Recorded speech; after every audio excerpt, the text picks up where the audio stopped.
Imagine America as a big household. Let's say the United States is a big house with a lot of people living in it. Grandparents, parents, kids, roommates with different needs. Everyone helps run the home and money comes through jobs, aka taxes. Here's what just happened. So the bill is like dad saying, we're going to cut rates and bills for the grandparents and the folks with big jobs so they have more money to enjoy life. We'll also invest in home security and get a new car, but we'll stop paying for groceries, medicine, and tutoring for the kids and roommates. So who benefits in that? Well, grandma and grandpa now get extra money each month, senior tax breaks. The rich uncles who work in business and tech keep more of their paycheck. The house gets a new alarm system and tools for defense, tying back to the military and border funding. And a big budget goes into building a telescope in the backyard to explore space. This ties to the NASA and space investments. But now who gets hurt? Well, the kids of the roommates do, who we're gonna call the low-income folks. See, they lose access to groceries and healthcare help like SNAP and Medicaid cuts. And electric bill, which we're gonna call we don't call it that, but it's gonna be tied to the national debt that we have, goes away up to $3 trillion over time. If the house floods or gets sick, there's less help and fewer safety nets for those who are lower income folks, or in other words, the kids of the roommates in the house. Meanwhile, what's going on outside the house?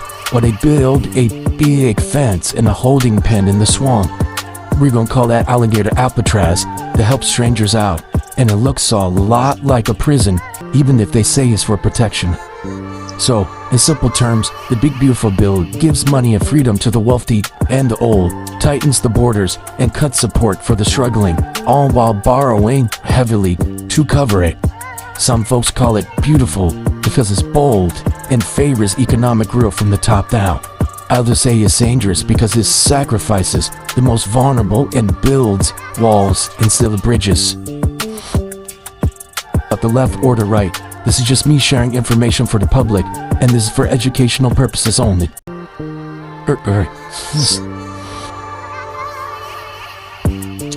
So here's some things that may help. Know what's changing, and stay informed about what programs are being cut, like SNAP, Medicaid, and child tax credits. Take a look into the local nonprofits in your area, and legal aid often help families navigate what's still available. Not all programs are disappearing, so this still might be help for you and your family. Remember, knowledge is protection. The more you know, the more you can adapt. Budget smarter. Cut unnecessary costs and track every dollar. Even $10 a week adds up. When benefits drop, savings becomes your shield. And also, find ways to make side income.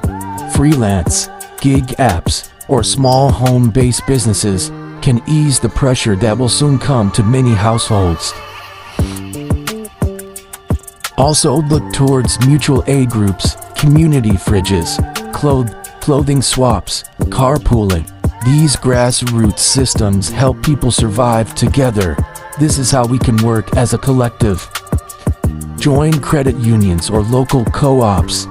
They often offer better rates and reinvest into their communities. If the system doesn't serve you, build one that does within your neighborhoods. It takes a village, and sometimes you have to start by the building blocks towards making that happen. Also, take advantage of free or low-cost training, like online, like sermons, trade schools, libraries, and learn about taxes. This is the one thing that hurts a lot of us. We don't understand the tax system, or we learn the bare minimum.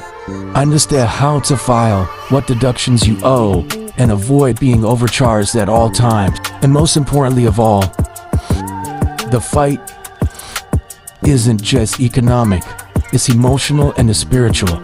So practice resilience through therapy, prayer, journaling, or even just taking walks. Ease your mind. Even though all these things may seem scary, We've been through worse. We will make it through. Don't underestimate the power of hope, community, and action. Even when the big system tilts unfairly, people have always found ways to organize, adapt, and rise. It's not easy, but history shows the lower and middle class are often the ones who spark the biggest change.